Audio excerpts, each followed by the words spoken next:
And we'd like to invite our panel forward, those who are faculty who gave a talk during the conference, to come forward. The format will be basically we'll announce the question, and then the one who will answer the question will come forward to the podium to try to answer it, you know. Some questions are matters of interpretation, right? There's a lot of things in the church that are legitimately interpreted in different ways. And so we've tried to sift through some of the questions to more specific questions, I suppose, is one way of saying it. But every question has a certain amount of interpretation in the answer. I guess this one could be for Father Seguro as he comes forward. It's a good question, and the basic question is, well, what is the difference between the ordinary form and the extraordinary form? So do you feel comfortable with that?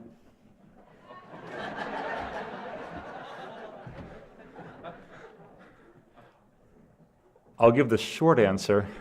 The ordinary form, or the Novus Ordo, there's various names for it, is the rite that was promulgated by Pope Paul VI following the Second Vatican Council. It's what would be classified as the normative liturgy in use in the Church today, whereas the extraordinary form, as is termed by Pope Benedict in his motu proprio, the Summorum Pontificum, deals with the liturgy as it was said in the Latin Church by the predominantly Latin Church throughout before the Second Vatican Council. Sometimes it's called the Tridentine Mass, that was just antiquior, but generally it deals with the rites as codified by the Council of Trent and had very minor modifications throughout the course of between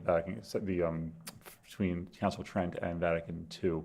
So that's just pretty much a simple explanation of what those are. One rite is, that's what they are. And obviously, there's differences in the actual celebration of it. Whereas whereas extraordinary form is a very specific way. It has to be in Latin. Has to be all these things that you've seen in the last couple of days. There's a greater flexibility with the celebration of the ordinary form. As Church had pastoral reasons for doing that. But there's very specific ways of expression in the extraordinary form. Very codified ritual and rubrics that form the heart of that expression, whereas the ordinary form has a little bit more of flexibility. Different languages. It can be said in the vernacular. It can be said in Latin as well.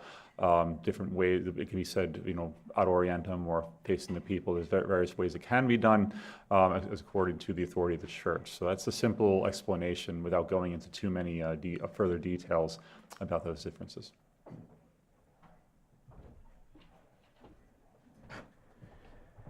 The next one, Monsignor Honegger, if you would answer it. Somebody asked, they said, in my parish we have had the extraordinary form unbroken since way before Vatican II. And we also have added an ordinary form. And what is happening in the community is kind of a division. There's tension between the two. And so it's kind of a pastoral question. How do we go about in these contexts where a parish may have an extraordinary form and an ordinary form, but avoid tensions between the communities? They just started the ordinary form? Yeah, they started the ordinary form recently. Oh, okay. Well, that's sort of a reverse process. Both are permitted, and some resistance in our parish, which has had the extraordinary form since 1988 at the request of the bishop, but only once a month, and starting last fall, every Sunday, comes from a sort of fear that it's going to take over. And there can only be one kind of thing. But since we also have Mass in Vietnamese and Spanish and English, some of the people who were wondering about it said, well, I guess if we let people who like Vietnamese have Mass in Vietnamese and people who have Mass in Spanish, who like Spanish, and English for the English likers. How about Latin Mass for the Latin likers? Choice. Also, we reintroduced the communion rail and kneeling on the kneelers as an option because of the germ 160 says on the tongue, on the hand, standing, kneeling, at the discretion of the communicant. And so we said, okay, we have the communion rail now, we have the kneelers, and one person will stand behind and come up, stand on the tongue, on the hand, or kneeling if you like. Now, it might be easier for you to do so on a cushion. So it was accepted because it was looked upon as an option, not a takeover, but an option. So in the spirit of choice, I guess, sometimes you get away with sort of a pluralism. I don't know. That's a strange one to me, just having the extraordinary form and then just now introducing the ordinary form. I don't know. Yeah, okay, thank you.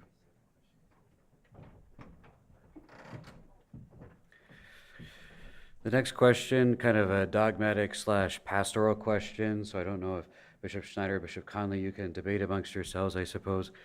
But it's a question that oftentimes we find in the context of pastoral conversations with laity who start studying the teachings of the church. And how do we communicate, there's no salvation outside of the church. How do we explain that to family and friends who aren't Catholic, especially Protestant? And so just that teaching from Vatican I and Vatican II, then which predates it, outside the church there's no salvation, but explaining that to family and friends who are not Catholic.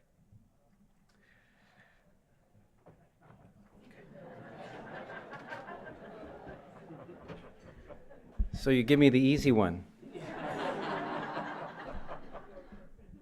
Of course, that truth about the Catholic Church has always been taught, even to this day. I remember when I was taking instructions to become a Catholic, when I was in college, the priest who was giving the instructions, it was before RCIA, that question came up. And I remember my grandmother, who was a very holy woman, raised 10 kids, Baptist, had just died.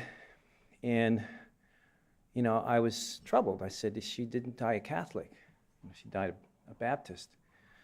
So I asked the priest, does that mean that she's going to hell? I was very black and white, no salvation outside the church, the Catholic Church. And I remember Father Moriarty, God rest his soul, an Irish priest, he says, let me tell you a story. He says, your man dies and he goes to heaven, meets Peter at the pearly gates, and Peter starts taking him around heaven, and he says, now we go by this room here, I want you to be quiet. So they went by the room and they looked and everybody was kneeling and praying and went on by, and he said, why did we have to be quiet when we went by that room? He says, because those are the Catholics and they think they're the only ones up here. And so I said, well, so that means you don't have to become a Catholic to go to heaven. Because I was trying to find any way I could not to become a Catholic and still go to heaven. I was a college student in the 70s, So I was trying to find a way in without having to make a lot of changes in my life. And he said, no, he says, Catholics are going to go to heaven and Catholics are going to go to hell. Protestants are going to go to heaven and Protestants can go to hell. But everybody will be judged on how well they did with what they were given. And so I said, oh, so you don't have to become Catholic. And he said, I didn't say that. He said, so why walk when you can take the bus? Meaning, he wasn't being flippant, meaning in the Catholic bus, you have everything you need to go to heaven. You have the teachings of the church, the history, the apostolic succession, the sacraments, the saints, everything. And he said, you don't have to get on that Catholic bus. He says, but if you don't get on that Catholic bus, he says, it's going to be a lot more difficult. And so I got on the Catholic bus, as you can see. And so only God can judge who is going to heaven and who's going to hell. And we have to maintain that teaching that there is no salvation outside the Catholic Church, that whether you realize it or not, you're going to be saved by the Catholic Church. You may not be in the Catholic bus, you may be close to it, you may be hanging on by a thread, but God will make that judgment. But why walk when you can take the bus? Why not become a Catholic? And that's what I tell anyone who's looking into the Catholic Church, is that this is a clear teaching. And it's the fullness of the truth. And why would you not get on the Catholic bus, Now, it's not just a free ride, it's not a magic bus. There was a song by The Who back in the 70s, Magic Bus. It's not just a magic bus. That's the other thing, you'll be held accountable. He says, if you get on the Catholic bus, you better be sure you understand what you're doing, because then you're going to be held responsible. And if you squander your salvation as a Catholic, you're going to be even judged more harshly than if you were not even going to get onto the bus because of ignorance or because of whatever reason. So I don't know, I kind of talked around it a little bit, but that was a hard question, so I don't want to...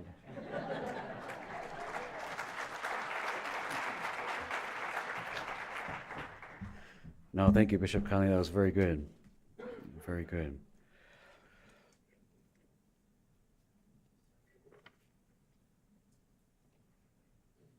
Okay, we had a question. Let's hear the veil. That maybe Father Gabriel, you could do this one. If you want to pass, you can pass. But the question on the veil, they saw women wearing the veil, and what is the veil, and what is the meaning of the veil, and just kind of explain what's happening at that time. Is that okay? Okay, because I wouldn't be able to answer that. It's always dangerous for a man to speak about ladies' clothing.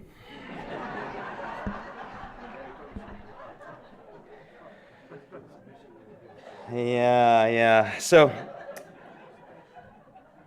of course, St. Paul recommends this, the wearing of the veil, the mantilla, as we call it in Spanish.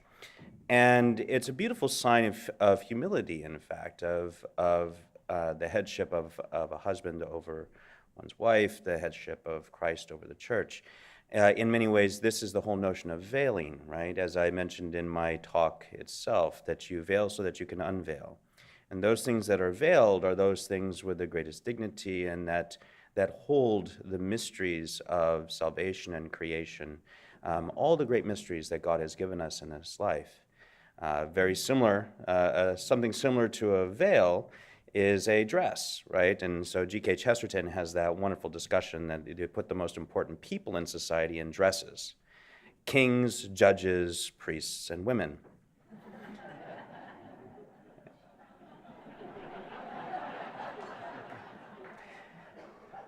Because we contain within ourselves certain mysteries. And so pants or trousers, if you're British, these things they're martial, right? It's about preserving and keeping the peace, doing the labor and the work that is out there to protect those things that are veiled, so that those things that are veiled can retain their mysterious characteristics, so that they can inspire us to a closer relationship to God as He approaches us through human persons, through nature, and by His grace.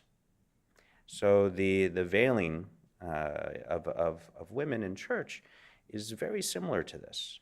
It's a deeper meaning. It's not one as the various feminists would have it, as a form of subordination. That's not what's happening. That's not what's happening.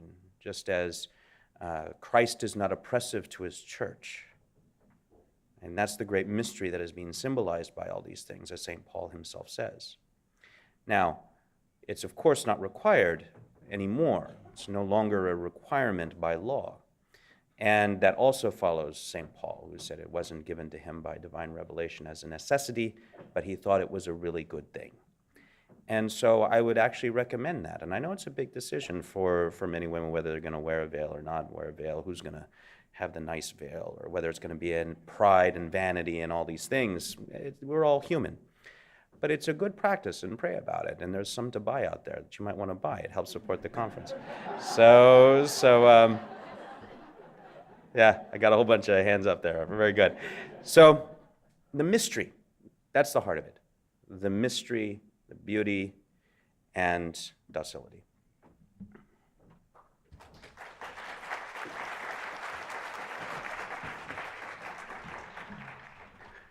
There was one question that's expressive of probably the desire of everybody, and I think it was actually addressed throughout the conference. Quite a bit of speakers spoke into it, but there's probably some benefit in kind of getting it down into a real simple form. And maybe Bishop Schneider, the question along the lines of, how do I participate internally more deeply in the Mass? And I think the question is along the lines of, we're talking about divinization, we're talking about being transformed by these mysteries, and as a layperson, how does that happen? How do I practically, or how do I internally unite to the mystery of the Mass? Is that okay?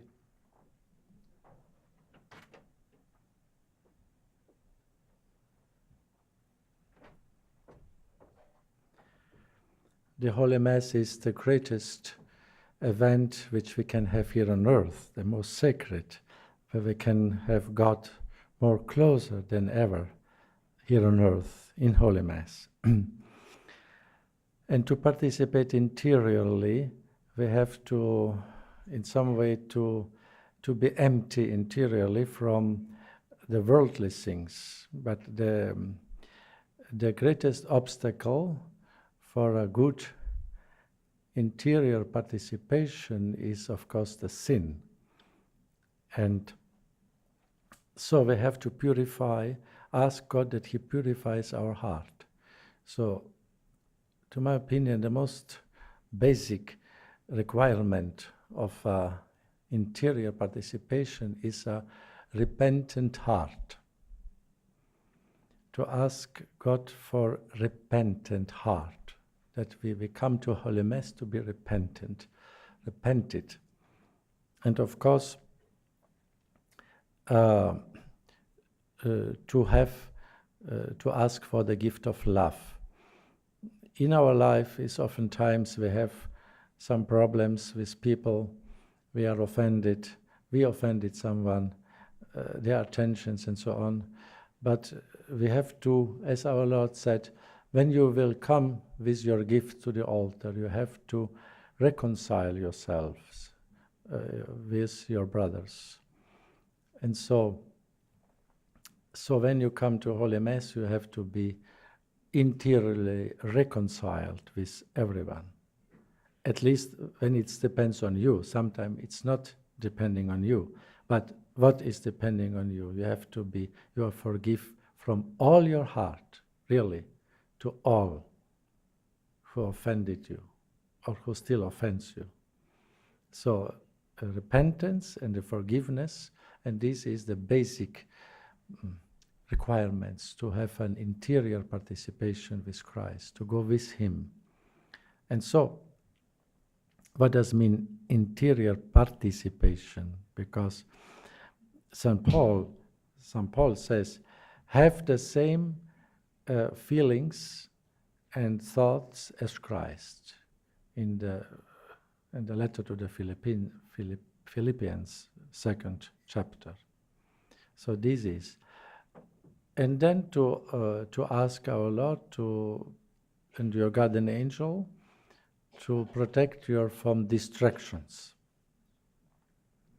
There is in the Byzantine liturgy, those who maybe have participated in the Byzantine liturgy, when the priest and the deacons, they come with the gifts and bringing to the iconostasis and go in, the choir is singing the cherubim song, hymn, the hymn of cherubims. And there is one expression, let us put away, in this moment at least, all earthly cares and preoccupations, at least in this moment. And God will take care of the others. Of course, we have to also to pray during the Mass for specific intentions. We can do this, and we should do. But in general, it means to be ask God to be freed from distractions. I mean, so this is, to my opinion, some helps, which can help us in some conditions to a fruitful interior participation in the Holy Mass.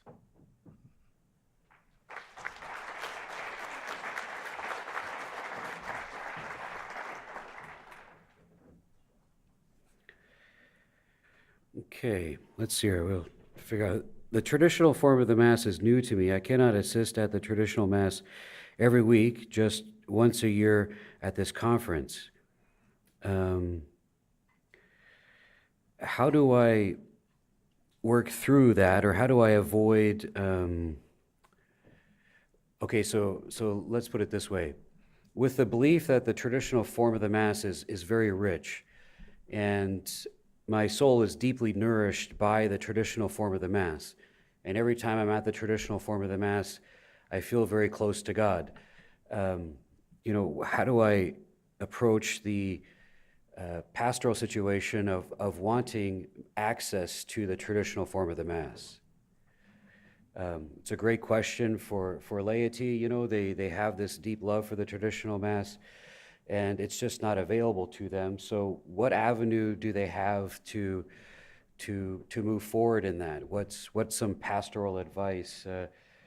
Father Segudo, would somebody?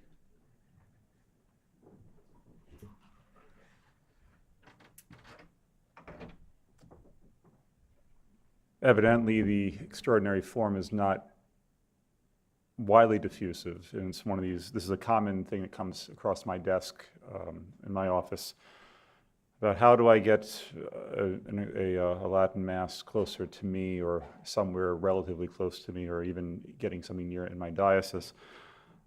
There is usually there's a Bishop Connolly is going to follow up on the second part of the answer here. If you find yourself enriched by the prayers of the Old Mass, one thing I can simply say with it is pray them. Even if you go to, there's more than one way to participate at Mass, whatever form you go to. There's more than one way to participate. And there is time for recollection and prayer within the ordinary form, which if you find the prayers of the older ritual to be of much nourishment, then pray them. Bring a missal with you to church, to Mass. Utilize them. Utilize them as part of your Thanksgiving. I think you have to, if you don't have the rite or the ritual you wish to, if the rite of Mass is not available for you, then you do your best. I think that's where it starts. Can I use this to enrich my relationship with Almighty God? Because that's what it's about. How do I grow closer to God? If these prayers help me unite with the ritual, with the realities that are taking place on the altar in front of me, then I utilize them. That's what I do. It seems like a sort of an imperfect answer, but we can only operate within the limits of our circumstances. And so unless one is going to physically move and go near a church that has a Latin Mass on a regular basis, Sunday, weekdays, things like that, some people do that, not everyone can, then make the best of what you have. If you find the richness of these traditions to be particularly nourishing to your soul, as I said, pray them, use them for your daily meditations, incorporate them into your daily life of prayers. Read the readings, go through the texts of the Mass. These are things we can do in our own personal meditation to help us draw from the treasures of the older ritual. And to use it regularly in our lives, even when I don't have access to it. There is something called Live Mass, by the way. The Fraternity of St. Peter has, it's livemass, I believe, .com, and .net, thank you. Livemass.net, and there's 3 Masses that are broadcasted live each day. So you can simply attend Mass. If you can't actually get to your church, you can at least watch the Mass and follow along. So it's always the Mass of the day. It's at 3 of our parishes around the world. So it's livemass.net. That's an option to at least help you to pray. But obviously, nothing that doesn't replace physically going to church and receiving the Blessed Sacrament itself. So I would not use that as always a substitute from going to a daily Mass. But if you can't even get to a daily Mass, then utilize that, and it's broadcasted several times a day.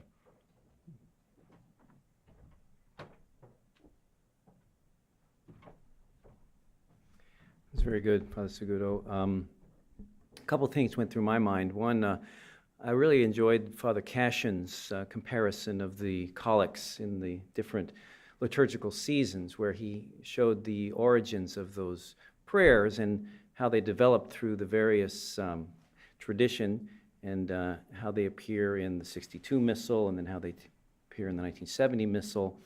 And I learned something there, that there's a richness in the prayers themselves, because they all have ancient roots. So when you're looking at the prayers of the Mass, whether the ordinary form or the extraordinary form, the Latin Mass, there is a commonality there.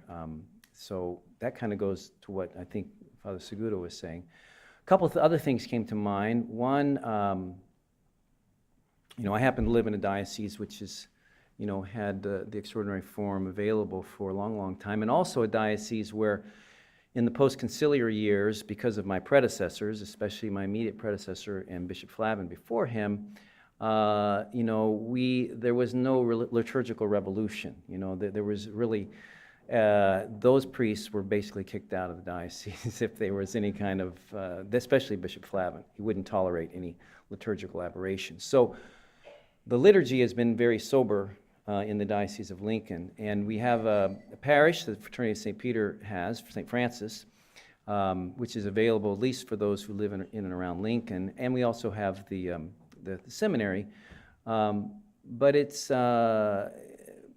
it's interesting that the membership of the fraternity parishes remained kind of level all those years. It hasn't gone up or down, and it's available to everyone. So I think that's a good example that if it's and also we have the Carmelite Monastery and different opportunities. That's just my diocese, and I know it's different than a lot of other dioceses. But one of the things, another thing that came to mind was that there are seminarians in seminaries now, all across the country, are learning to being formed liturgically to be able to celebrate the Latin Mass and the 62 Missal. In theologates, all across. I mean, I know both seminaries that I send my guys to, I encourage all of them to learn it, so that when they're in parishes and there is a request, or when they become pastors, they will be able to celebrate the Latin Mass for the people and make it available. And that's really what Summorum Pontificum was all about, was to make it more available. And it is more available than it was before 2007. So I think that was what Pope Benedict had in mind, that he wants to make this more available and encouraging, so that it's not so extraordinary, Yeah, I appreciate what Bishop Athanasius said, that it really shouldn't be, and that was actually Pope Benedict that came up with that terminology. But you're right. I mean, I think his idea was that it would become more ordinary, that both forms would they would cross-pollinate, that they would be more available, and that there would be less distinction in a certain sense. And I think the more that the Latin Mass, 62 Missal, is available in a common, ordinary way, not like on Sundays at 10 o'clock at night or whatever, in the ordinary schedule of the Masses, so you don't have to, go in the middle of the afternoon or something. Then it becomes more part of the common air we breathe, and I think that's happening because seminarians, like all young people, and Bishop Schneider mentioned this at the end of the youth mass, the teen mass, is it's a fact, that they are two things. One, they're genuinely attracted to the beauty of the ancient rites. That's a genuine thing, but also they sense that they've been deprived of the great heritage and patrimony that they've discovered. Why can't I? Where did this happen? Why was this taken from me? And young people, I think, are going to be asking for it more and more. So when young people make this request, people who are young people who have had no experience of the 62 missile mass, they discover it, and then they come to their pastor, their bishop. Then I think it's going to become more and more available as these younger priests, and a lot of the younger priests have learned it and do celebrate it privately, because they haven't been allowed to say it publicly. But I think that's going to be it's going to be, again, slowly, but it's going to change. And I think that the more young seminarians and newly ordained priests who have the ability, part of it is just and I know the Fraternity of St. Peter, Our Lady of Guadalupe, I get letters all the time from dioceses of bishops who are coming to the seminary to learn. Priests that have been ordained 5, 10, 20 years. It's a constant flow at Our Lady of Guadalupe of priests coming for a week, and it's a great service that the fraternity offers. Live with us for a week, learn to celebrate the 62 Missal, and then go back. And so they're going back to dioceses all over the country. Now, I don't know what they're doing. I don't know if they're celebrating it. I don't know if they're celebrating it privately, or if the bishop said, okay, now I want you to be able to offer this Mass at this parish on this Sunday. But I can't help but think that they're doing that because they want to be able to meet this need and this desire.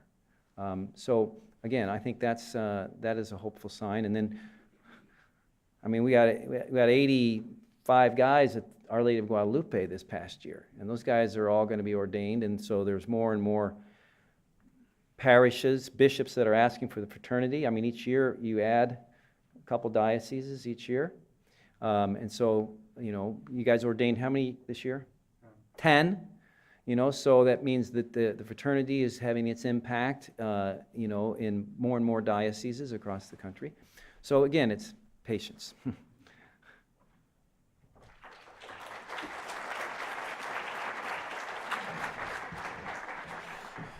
We had a liturgical music question. So Dr. Lamy, dealing with the hymn and the introit. And once again, a lot of these questions are, practical. How do I? What do? And being in a parish, or I remember speaking to someone along these lines who was an organist and looking for some advice on how do we do that in a parish context when we're not the pastor? How do we go about trying to encourage or promote, even if you're the choir director? Let's say, just for the sake of question and answer, let's assume someone is the choir director or is a musician in the parish. How could they work effectively to try to have the introit and the chant of the church available?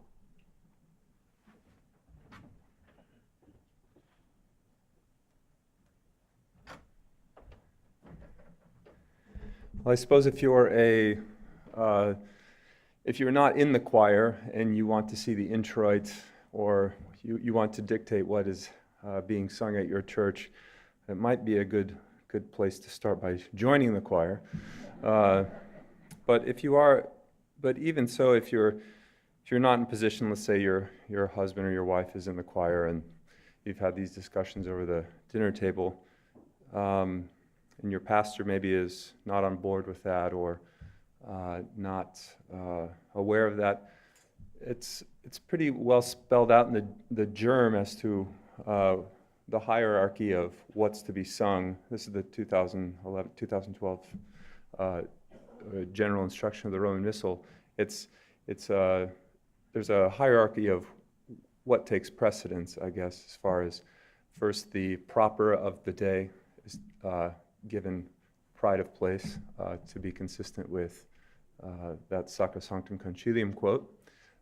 And then after that, there are there are simpler types of chants that you would have, graduale, simplex. I don't have them exactly all memorized. And then I think the fourth option, as you get down the list, is finally a hymn that would be suitable for the liturgy of that day. So that, just bringing that to your pastor's attention in a charitable way and a diplomatic way, a humble way. I don't know how that would go, be different for each situation, but that would be one thing to address.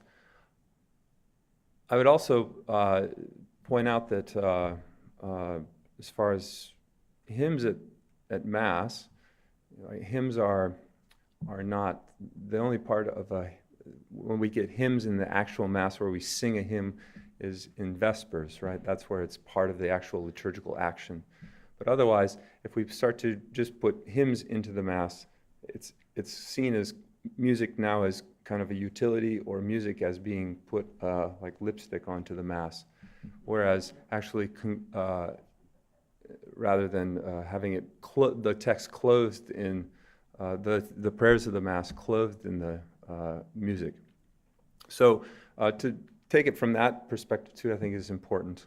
That being said, at the parish where I'm at, if we don't have an organist for a day, and we have for a Sunday, and we have a procession, the introit is the best option for a procession, because that's most traditional as far as if you go back to the stational churches of Rome, you have those verses, traditionally, correct me if I'm wrong, but you'd have all of those verses sung. But obviously, over time, those things have changed. That's if you don't have an organist. But let's say you have the asperges now on Sunday, so you can't do that anymore. So a hymn would be a proper place. It's before the Mass starts. It would help the celebrants and the train come into the church. A hymn suitable for the day, the asperges of the Vidi Aquam would begin, and then you start the introit. That's one option, but the organ, as Dr. Mart has pointed out, is a wonderful instrument, as said in the church documents, that not only imitates the human voice, but can really raise our souls up to God in the way it's played, and just the sheer volume of it, especially it tunes with the church itself. It's the church's organ. The church is its instrument. But when you use the organ, there's one thing that's happening if an organ is being played for the procession, there's not a hymn. And that's is that you have, your head doesn't have to be in a book following along, but it's watching the procession or the recessional. And to see that, it really prepares us, I think, interiorly for what we're about to do. These ministers are going up to offer sacrifice, and it creates I think sobriety was used earlier. It creates a sobriety in our hearts and an interiority that prepares us to assist the celebrants. So I think that covers it a little bit. Yeah. Yes. Why don't you mention our sacred music clinic at the Oh, diocese? yes. So also, one thing that I should mention, Bishop Conley reminded me of, is that we have a diocesan music clinic each summer. We've had it for 2 or 3 years now. And one of the reasons we have this is not only to educate the faithful and give them an opportunity to see the different ways that you can incorporate better music, what the church asks you to do through the germ and its documents, but also we invite priests and religious from around, so we can have a priest come and see, this is what we could be doing in our Mass, and this would be a way we could elevate our worship at our parish. So we have that every year. We bring in different presenters. We do various things throughout that. We have organ processions. We kind of use we'll have some English propers sung. We'll have, but it's all within the context of those first two options or first three options, where we're singing the actual text of the ordinary form of the Mass. And then we also have the Graduale, the text from the Graduale sung for the communion. Even the last few years we've had, for the communion, we've used the traditional communion antiphon and set to its Gregorian form. And then we've used a polyphonic setting to alternate with that from a composer named Isaac. There are many composers that would use the actual text of the proper to compose and use the actual melodies of the chant text. So people kind of see, first we have Gregorian chant, this is in our tradition here, and then we have polyphonic music coming out of that. And out of polyphonic music you have Bach coming out of that, out of those imitative rules of counterpoint, and you have Mozart coming out of that training, and you have Beethoven coming out of that training, and you have the Romantics coming out of that training. So you see kind of the tradition, how it builds upon chant. But I'm getting off the topic a little bit, so thank you.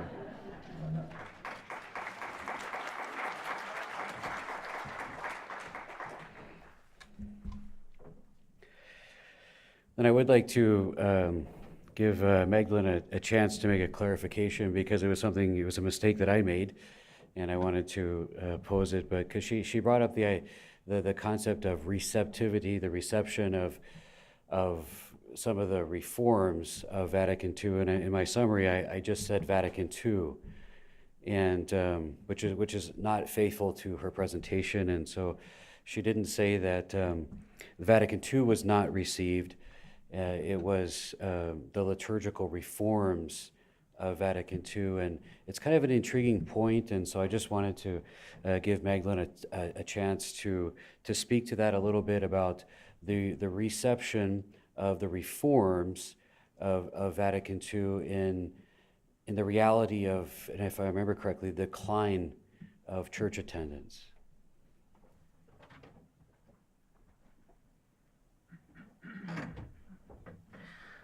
Thank you, Father. Well, there's not really much to say. I certainly would say that the Second Vatican Council, as a general council, at large was received. I think that the liturgical reforms that we wound up with as a church are different than what was outlined in Sacrosanctum Concilium. And if the provisions of Sacrosanctum Concilium had been more faithfully followed, I wonder if we would be in the same predicament. So I think that was a great part of the problem, was that the relatively modest changes that were called for in the Roman Rite by Sacrosanctum Concilium, that all the council fathers seemed to agree on and to sign off on, were in fact ultimately not put into practice. And the Concilium, well, that's another conference down the road. Maybe we could have a whole conference on that, on what happened on the way to a trattoria in Trastevere. But the notion of reception, again, I'm not a theologian, and I think it would take somebody with the double-barreled qualifications of canon law and theology to be able to do adequate justice to the notion of reception of the liturgical reforms that we had. Simply that we do know that a large number of people simply did walk away from the church around the time of the liturgical reforms, and it is naive to think that the modern liturgy had nothing to do with that. It was very different. It required a kind of participation that people were not used to. It was there was no music prepared for the vernacular liturgy, and so I think that is how we wound up singing Protestant hymns at Mass, in order to have a Sunday that just had some music, you know. But because there had been no proper liturgical music prepared for the vernacular translations, it was a huge mistake, I think. And it's trying to be corrected now. It's a bit too late. But if you've spent any time in Europe, I think with the exception of Poland, although things there are also slightly in decline, things are changing. But churches are not particularly well attended. Mass is not particularly well attended. I think Mass attendance is in the single digits across most of Europe. And there's still a strong element of cultural Catholicism in some places. If you've been to Seville for Holy Week, that's still a really big deal. And it's quite wonderful. But then I wonder, where are they the rest of the year? Where are they on Sundays? Anyway, just to clarify that, reception of the council, obviously received. I mean, there's some councils, I think I mentioned Lateran V, which is regarded, I guess, as a failed council. You could say Vatican I was failed simply because it was cut short. I suppose successor failure depends on whether a council achieves what it set out to do. And again, that is a whole other conference to be had down the road. But just to clarify, it's the issue of reception pertains to the Reformed liturgy as it wound up being published in 1970. So, thank you.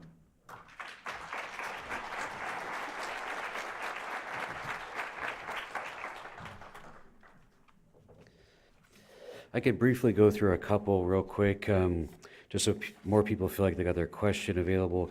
How much Latin is taught to seminarians? Not much. So is it difficult for them to celebrate the Latin Mass? Yes, almost impossible. No, it's true. Most seminaries require 1 year now of Latin, and you can probably get exempt from that if you wanted to, but it is, and actually it's not just liturgical where that becomes a poverty. It becomes a poverty because you become dependent upon translators. And I know in patristic studies, which is what I did at the Gregorian, having at least a vague access of Latin and Greek was helpful, but I mean, you have to know French. I mean, if you want to study patristics, you have to know French because I saw chrétien, and so not having Latin is a real cripple to theological studies, actually, to have access to the text of the tradition. Let's see, we could open this up. With the experience of the liturgical experience of people in the community, there is the experience of some people really being edified by, for example, Steubenville, where you have a big, successful, fruitful expression of the faith, and then you have these experience of the traditional form, and as fruitful, and what do we do? You know, where do we find ourselves right now in this moment where you have a lot of really devout, faithful Catholics who just simply don't like the extraordinary form and aren't interested in the extraordinary form, but they love like music from Steubenville. And how do we move forward with this experience? It's kind of an intriguing question, and probably a pastoral question. Father Gabriel is open to it. Any of the bishops open to it? Pass the baton. Father Gabriel, we'll pass it to Father Gabriel, then we'll end with one question for the bishops. But it is, I think it's a question that's in the heart of a lot of people, because just for example, how many here would have been a part of the charismatic renewal at some point in time in their life? Maybe a few of us, and so what do we do? So the reason why I wanted to answer this is because this sort of shows the progression of my own life. So I grew up culturally Catholic, not with much anything, even going to Mass. And sort of got brought back into sort of sense of devotion and love of the Lord and whatnot through, in fact, Life Teens, Steubenville conferences, all that sort of stuff. And I still remember going to Steubenville West when I was a core member for Life Teen. One of the most profound experiences before the Blessed Sacrament, Father Stan Fortuna was processing around with it and that whole thing. And it was profound also to have, there was the first time in my life where I saw 2,300 teenagers down on their knees in adoration of the Blessed Lord in the Most Holy Eucharist. It was very profound.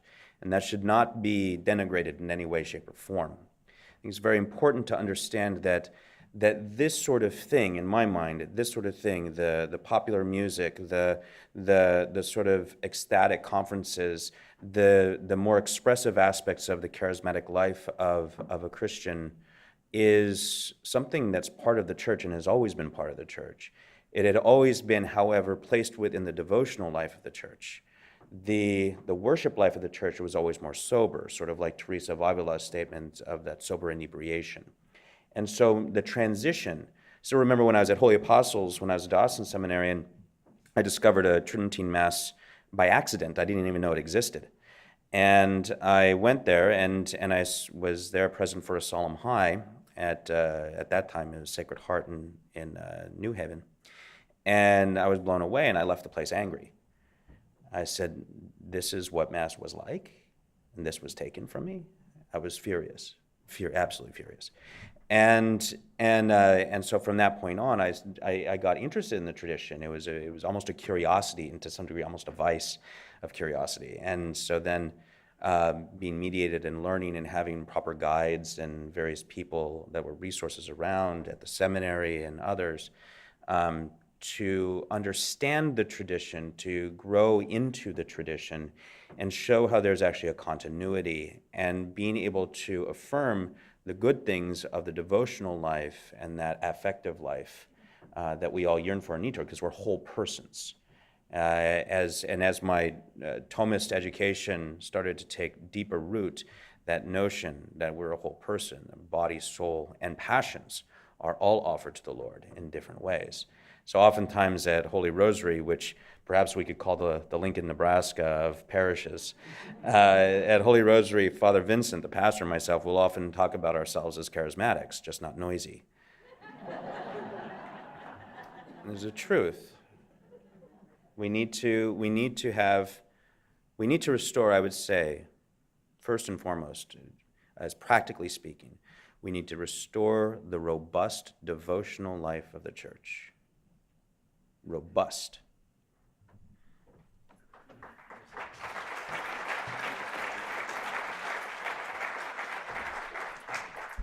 Yeah, Father Gabriel, thank you for that. One of the things I've discovered, most of my priesthood I've spent with college students as either chaplain at a University of Dallas, Rome campus for 6.5 years, taught 2 years at Christendom, and chaplain at Wichita State University for 4 years, and very involved with Focus. And then we have 13 Focus missionaries at the University of Nebraska, Lincoln.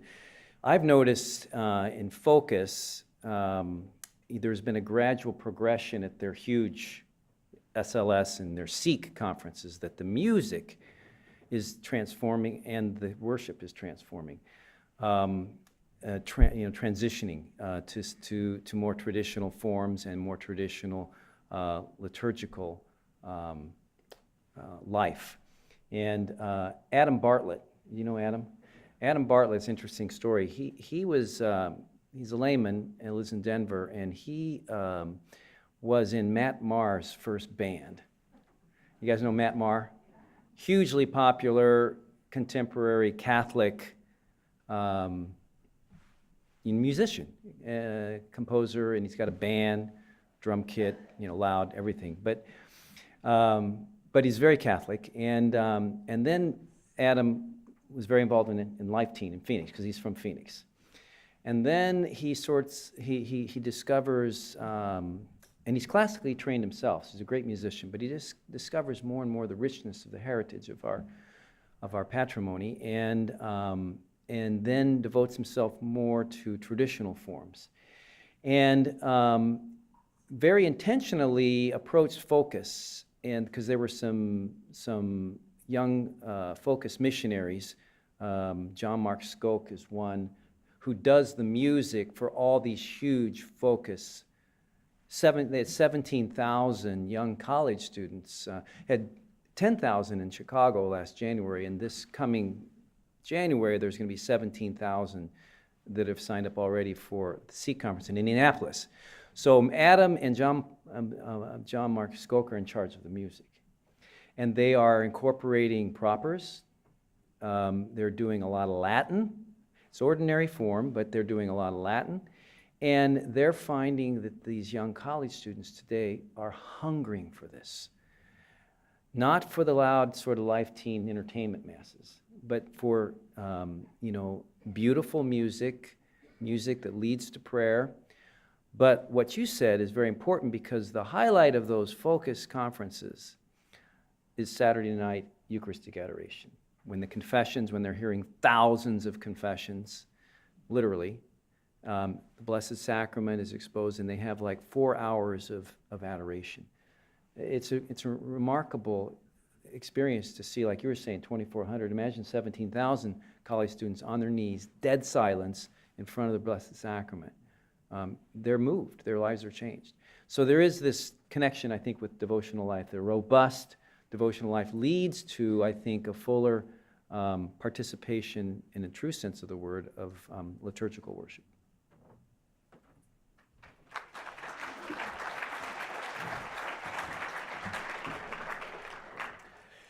Well, just a round of applause for all of our panel. Thank you.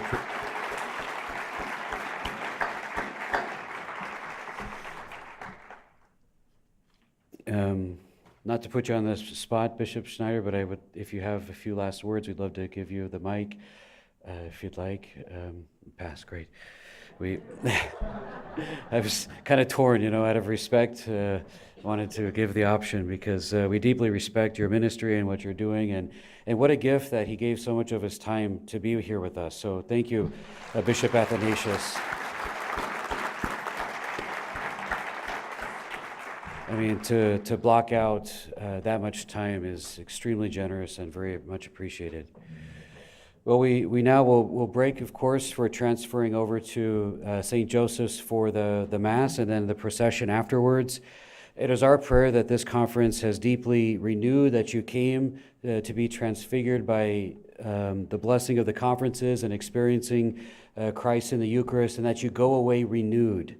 Right, the gift of the renewing love of Jesus Christ, transforms us. And like Bishop Athanasius, we want to get rid of the sin out of our lives and really deeply participate in these holy mysteries that we celebrate. Once again, I would like to thank Dr. Lynn Bissonette and Dr. Tom Petrie and Scola Cantus Angelorum and Monsignor Hunniger for putting this together for us. It's been a source of great joy.